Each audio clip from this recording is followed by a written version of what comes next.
All right, if you just joined us, it's still Journalist Hangout. I still have the Special Advisor to the President on Energy, Olu Arowolo Venhayen, and we also have BKO joining us via Zoom, and Majid is also joining us from our Abuja studios. All right, BKO, let's start with you. BKO, you have some questions for the guest. Okay, struggling with audio. Okay, maybe while we're sorting out with BKO, maybe we'll go to Majid. Majid, Jami. Yes, Madam Special Advisor, I would stop at Olu Arowolo because I don't want to break my jaw with your first name. The president has emphasized energy security and economic growth. How are these priorities being reflected in policies that appeal to global investors like Shell? Because this is really a huge investment, $20 billion. Thank you. So one of the ways to describe this, and it's not a giveaway. When we look at our incomes, we're not giving away money to attract this investment. The supports that we're given, we first looked at some of the structural things that we have. We looked at the value that we want to keep for ourselves and the value that other competing regions are keeping for themselves. If we find that we're trying to keep more, or the balance is tilted towards the government side instead of the investor side compared to all the other countries that we are trying to attract capital from, then we've adjusted that with some of these presidential directives and some of these tax reforms that have gone through the National Assembly.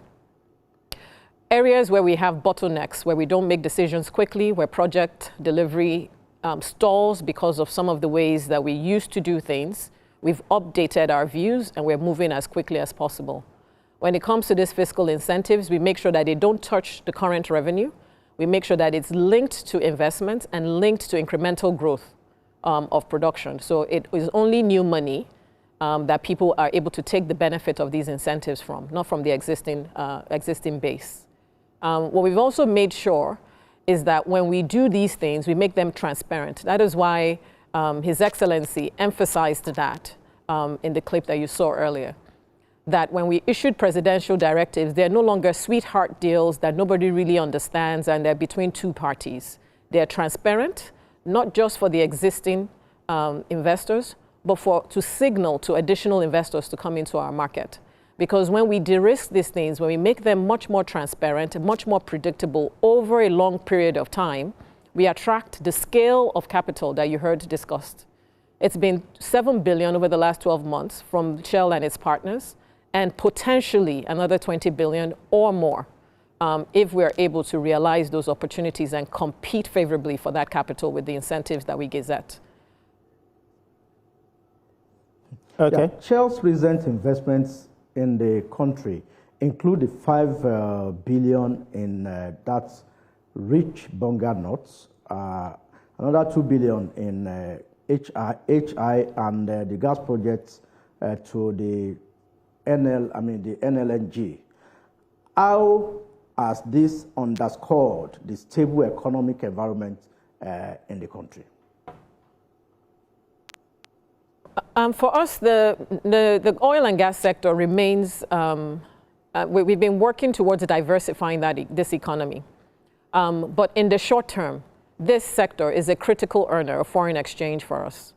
So the more we are able to attract capital, that means that during the execution phase of these projects, there is economic activity in the sector that generates tax revenue. That means jobs are being created. People are welding, people are building things that are required for these projects. Pipelines are being coated. All of these things require Nigerian hands who earn Nigerian income and fund Nigerian lives. So this is an important piece of it. The second part of it is that we make sure that when they deliver these, so we earn revenue and we generate taxes, we are creating jobs. And not only the direct jobs, not only the people who work on these projects, but people who work supporting those projects, supplying water to those projects. You'll be surprised at how much people are able to earn from that. Supplying food, catering services. You'll be surprised at how many people could be employed in those segments. So the jobs that we create from these investments is important. But I think also there's a national pride. There's a national pride that comes with knowing that when we look at Nigeria has the second largest deep offshore pipeline project, about 47 billion when you look at the opportunities in our pipeline. When we see that, we know that we're not just a promise. We know that people like serious investors can come into this market and look at us and call us one of the best places in the world to deploy capital. There's pride that comes from that as Nigerians and for our children. So not only does this sector earn revenue, help us stabilize the economy, create jobs, it allows us to earn the fiscal income as well to drive other social sectors of our economy, whether that's in building schools and hospitals, but more importantly, signals that we're a serious country and something to be proud of as Nigerians. All right, let's go over to BKO. BKO, you have the floor. I want to ask, how important was policy clarity and consistency from the presidency in influencing Shell's long-term investment decision that many of us didn't see coming? Very important. I used to work on the other side. And the worst thing for billions of dollars into a country that needs to stay there for multiple decades to come and earn a return for investors globally is lack of clarity, a lack of certainty, and lack of an ability to plan. And so that was one of the first things that the president sat us down and made sure that we were clear on. No confusion. Be very clear, be quick in your decision making, and be very, very transparent about what you're doing so that it's easy for investors to evaluate on their own what we are saying and match it to what we're doing. No, we hear that there are some pump heads in the oil-rich Niger Delta that have been capped for years, and some trace this to insufficient investment. With more investors coming into into that sector now, what do we expect to see in respect of these idle pump heads that have been capped for years? And how confident are you that we will be able to reach at least 2 million barrels per day production target that the president has set? Thank you. So the capped oil wells are a combination of issues.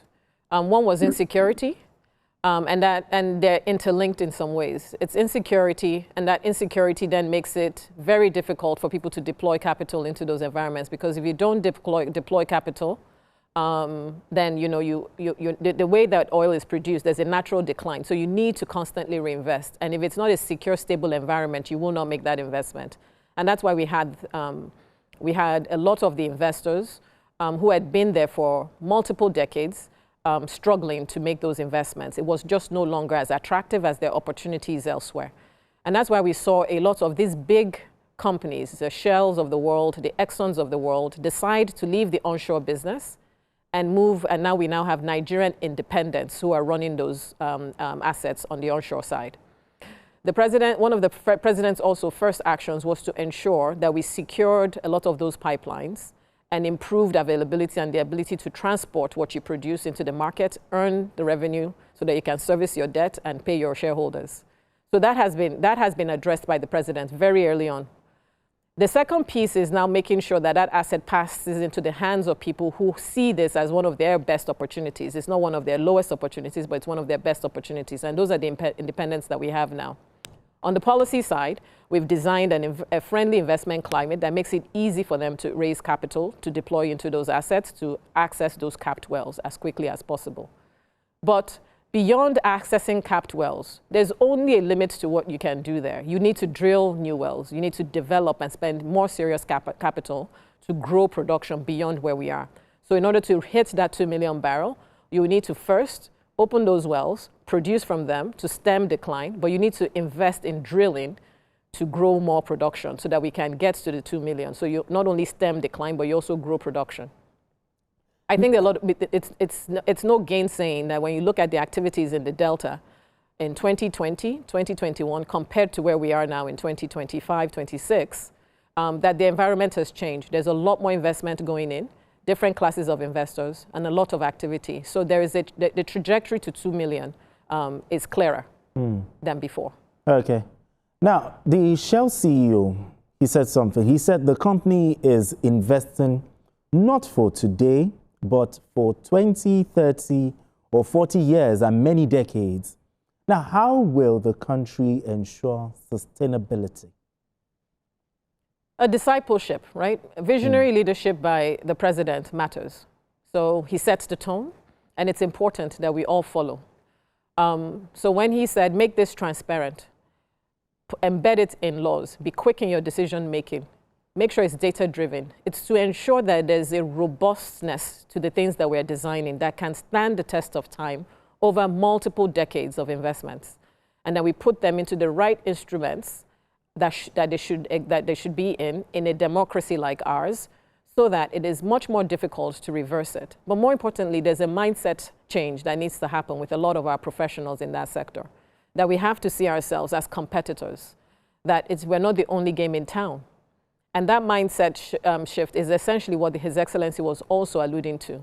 We're not the only game. The time for sitting on these assets and doing nothing with them and pretending that they can wait in the ground forever is no longer there. So you need a set of policymakers and business leaders who want to deliver now and understand that the time is now.